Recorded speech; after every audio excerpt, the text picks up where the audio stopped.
João Bunyan, O Sonhador Imortal, 1628-1688. Caminhando pelo deserto deste mundo, parei num sítio onde havia uma caverna, a prisão de Bedford. Ali, deitei-me para descansar. Em breve adormeci e tive um sonho. Vi um homem coberto de andrajos, de pé, e com as costas voltadas para sua habitação, tendo sobre os ombros uma pesada carga e nas mãos um livro. Faz 3 séculos que João Bunyan assim iniciou o seu livro O Peregrino. Os que conhecem as suas obras literárias podem testificar de que ele é, de fato, o sonhador imortal. Estando ele morto, ainda fala. Contudo, enquanto miríades de crentes conhecem o peregrino, poucos conhecem a história da vida de oração desse valente pregador. Bunyan, na sua obra Graça Abundante ao Principal dos Pecadores, nos informa que seus pais, apesar de viverem em extrema pobreza, conseguiram ensiná-lo a ler e escrever. Ele mesmo intitulou-se o Principal dos Pecadores. Outros atestam que, mesmo em sua impiedade, jamais foi beberrão ou imoral. Contudo, casou-se com uma moça de família, cujos membros eram crentes fervorosos. Bunyan era funileiro e, como acontecia com todos os funileiros, era paupérrimo.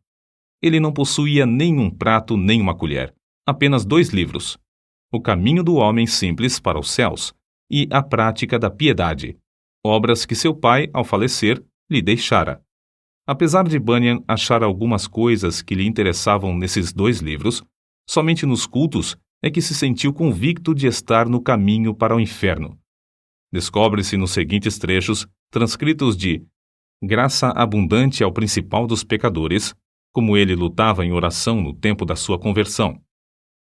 Veio-me às mãos uma obra dos Hunters, livro estimado por alguns doutores.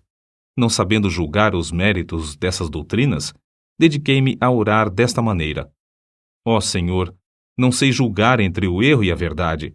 Senhor, não me abandones por aceitar ou rejeitar essa doutrina cegamente. Se ela for de ti, não me deixes desprezá-la. Se for do diabo, não me deixes abraçá-la. Louvado seja Deus! Ele que me dirigiu a clamar, desconfiando da minha própria sabedoria, ele mesmo me guarda do erro dos Hunters. A Bíblia já era para mim muito preciosa nesse tempo.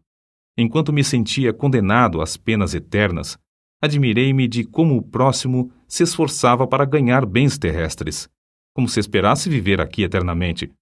Se eu pudesse ter a certeza da salvação da minha alma, como me sentiria rico, mesmo que não tivesse mais para comer a não ser feijão.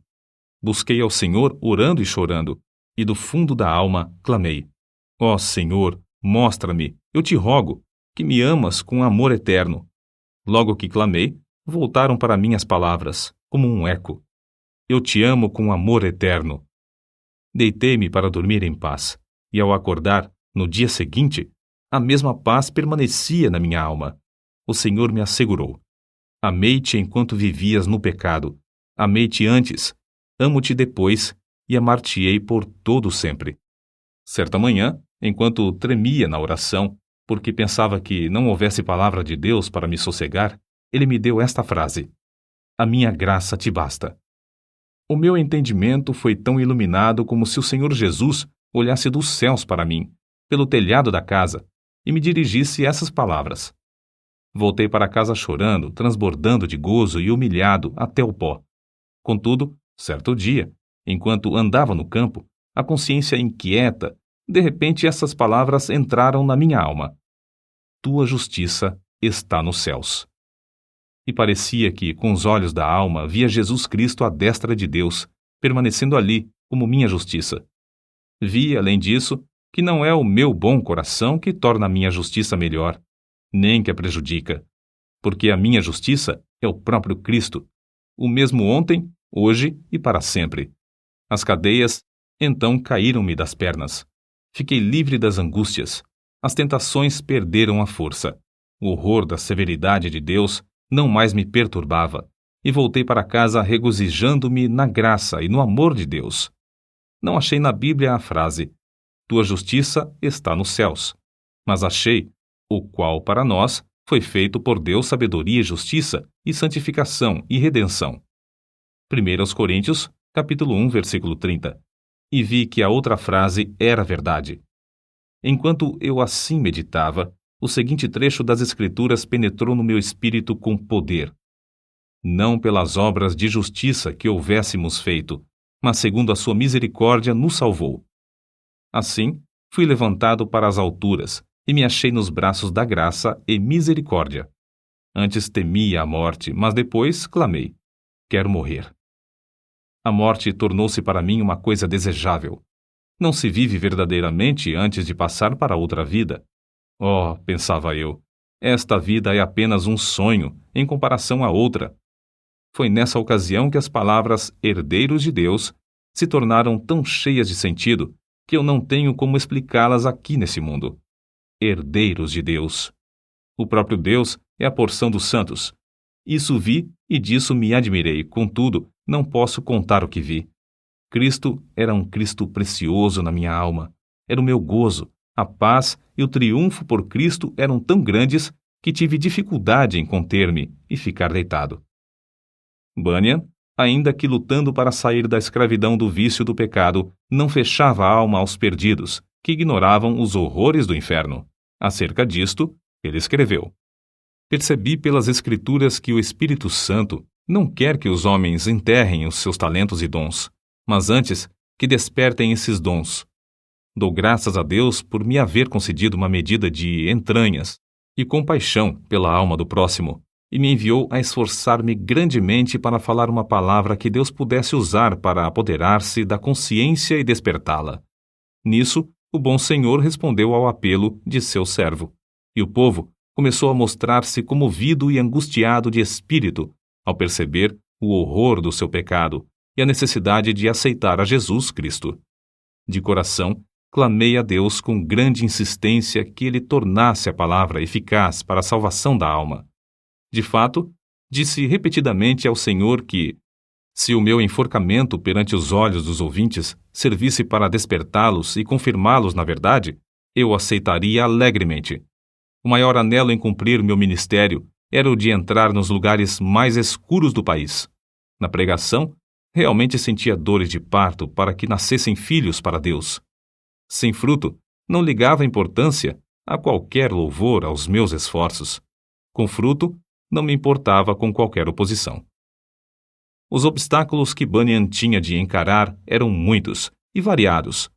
Satanás, vendo-se grandemente prejudicado pela obra desse servo de Deus, começou a levantar barreiras de todas as formas. Bunyan resistia fielmente a todas as tentações de vangloriar-se sobre o fruto de seu ministério e cair na condenação do diabo. Quando, certa vez, um dos ouvintes lhe disse que pregara um bom sermão, ele respondeu: não precisa dizer-me isso. O diabo já cochichou a mesma coisa no meu ouvido antes de sair da tribuna. Então, o inimigo das almas suscitou calúnias e boatos em todo o país, a fim de induzi-lo a abandonar seu ministério. Chamavam-no de feiticeiro, jesuíta, cangaceiro, e afirmavam que vivia amancebado, que tinha 2 esposas e que os seus filhos eram ilegítimos. Quando o maligno falhou em todos esses planos de desviar Bunyan do seu ministério glorioso, seus opositores denunciaram-no por não observar os regulamentos dos cultos da igreja oficial. As autoridades civis o sentenciaram à prisão perpétua, recusando terminantemente a revogação da sentença, apesar de todos os esforços de seus amigos e dos rogos de sua esposa. Tinha de ficar preso até se comprometer a não mais pregar. Acerca de sua prisão, ele diz: nunca tinha sentido a presença de Deus ao meu lado em todas as ocasiões como depois de ser encerrado, fortalecendo-me tão ternamente com esta ou aquela escritura, até me fazer desejar, se fosse lícito, maiores provações para receber maiores consolações. Antes de ser preso, eu previ o que aconteceria, e 2 coisas ardiam no coração acerca de como poderia encarar a morte, se chegasse a tal ponto. Fui dirigido a orar pedindo a Deus que me fortalecesse com toda a força, segundo o poder da sua glória, em toda a fortaleza e longanimidade, dando com alegria graças ao Pai. Quase nunca orei durante o ano que precedeu minha prisão, sem que essa escritura me entrasse na mente, e eu compreendesse que, para sofrer com toda a paciência, devia ter toda a fortaleza, especialmente para sofrer com alegria. A segunda consideração foi na passagem que diz: Mas nós temos tido dentro de nós mesmos a sentença de morte para que não confiássemos em nós mesmos, porém em Deus que ressuscita os mortos. Cheguei a ver por essa escritura que, se eu chegasse ao ponto de sofrer como devia, primeiramente tinha de sentenciar à morte todas as coisas que pertencem à nossa vida, considerando-me a mim mesmo, minha esposa, meus filhos, a saúde, os prazeres, tudo, enfim, como mortos para comigo e eu morto para com eles.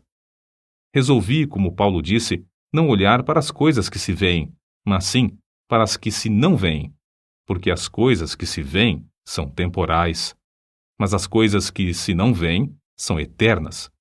E compreendi que, se eu fosse prevenido apenas de ser preso, poderia, de improviso, ser chamado também para ser açoitado ou amarrado ao pelourinho. Ainda que esperasse apenas esses castigos, não suportaria o castigo de desterro. Mas a melhor maneira para passar os sofrimentos seria confiar em Deus, quanto ao mundo vindouro. Quanto a este mundo, devia considerar o sepulcro como minha morada, estender o meu leito nas trevas e dizer à corrupção: Tu és meu pai, e aos vermes: Vós sois minha mãe e minha irmã. Jó, capítulo 17, versículos 13 e 14. Contudo, apesar desse auxílio, senti-me um homem cercado de fraquezas. A separação da minha esposa e de nossos filhos aqui na prisão torna-se, às vezes, como se fosse a separação da carne e dos ossos. E isto não somente porque me lembro das tribulações e misérias que meus queridos têm de sofrer, especialmente a filhinha cega. Minha pobre filha, quão triste é a tua porção neste mundo. Serás maltratada, pedirás esmolas, passarás fome, frio, nudez e outras calamidades. Oh, os sofrimentos da minha ceguinha quebrar-me-iam o coração aos pedaços. Eu meditava muito também sobre o horror ao inferno dos que temiam a cruz, a ponto de se recusarem a glorificar a Cristo, suas palavras e leis perante os filhos dos homens. Além do mais, pensava sobre a glória que ele preparara para os que, em amor, fé e paciência, testificavam dele. A lembrança destas coisas servia para diminuir a mágoa que sentia ao lembrar-me de que eu e meus queridos sofríamos pelo testemunho de Cristo. Nem todos os horrores da prisão abalaram o espírito de João Bunyan. Quando lhes ofereciam a sua liberdade sob a condição de ele não pregar mais, respondia: Se eu sair hoje da prisão, pregarei amanhã, com o auxílio de Deus. Mas se alguém pensar que, afinal de contas, João Bunyan era apenas um fanático, deve ler e meditar sobre as obras que nos deixou. Graça abundante ao principal dos pecadores, chamado ao ministério, o peregrino, a peregrina, a conduta do crente, a glória do templo, o pecador de Jerusalém é salvo, as guerras da famosa cidade de alma humana, a vida e a morte de homem mau, o sermão do monte, a figueira infrutífera, discursos sobre oração, o viajante celestial, gemidos de uma alma no inferno, a justificação é imputada, entre outros. Passou mais de 12 anos encarcerado. É fácil dizer que foram 12 longos anos, mas é difícil conceber o que isso significa. Passou mais da quinta parte da sua vida na prisão, na idade de maior energia. Foi um quacre, chamado Whitehead, que conseguiu a sua libertação. Depois de liberto, pregou em Bedford, Londres, e muitas outras cidades. Era tão popular que foi alcunhado de Bispo Bunyan. Continuou seu ministério fielmente até a idade de 60 anos, quando foi atacado de febre e faleceu. O seu túmulo é visitado por dezenas de milhares de pessoas. O orador, o escritor, o pregador, o professor da escola dominical e o pai de família, cada um conforme o seu ofício, podem lucrar grandemente com o estudo do estilo e méritos de seus escritos, apesar de ele ter sido apenas um humilde funileiro sem instrução. Mas como se pode explicar o maravilhoso sucesso de Bunyan? Como pode um iletrado, pregar como ele pregava e escrever num estilo capaz de interessar à criança e ao adulto, ao pobre e ao rico, ao douto e ao indouto. A única explicação do seu êxito é que ele era um homem em constante comunhão com Deus. Apesar de seu corpo estar preso no cárcere, a sua alma estava liberta, porque foi ali, numa cela, que John Bunyan teve as visões descritas nos seus livros. Visões muito mais reais do que os seus perseguidores e as paredes que o cercavam. Depois de desaparecerem os perseguidores da terra e as paredes virarem pó, o que Bunyan escreveu continua a iluminar e alegrar todas as terras e gerações. O que vamos citar mostra como Bunyan lutava com Deus em oração. Há na oração o ato de desvelar a própria pessoa, de abrir o coração perante Deus, de derramar afetuosamente a alma em pedidos, suspiros e gemidos. Senhor, disse Davi, diante de ti está todo o meu desejo, e o meu gemido não te é oculto. Salmo capítulo 38, versículo 9. E outra vez, a minha alma tem sede de Deus, do Deus vivo. Quando entrarei e me apresentarei ante a face de Deus? Quando me lembro disto, dentro de mim, derramo a minha alma. Salmos, capítulo 42, versículos 2 ao 4. Note, derramo a minha alma. É um termo demonstrativo de que, em oração, sai a própria vida e toda a força para Deus.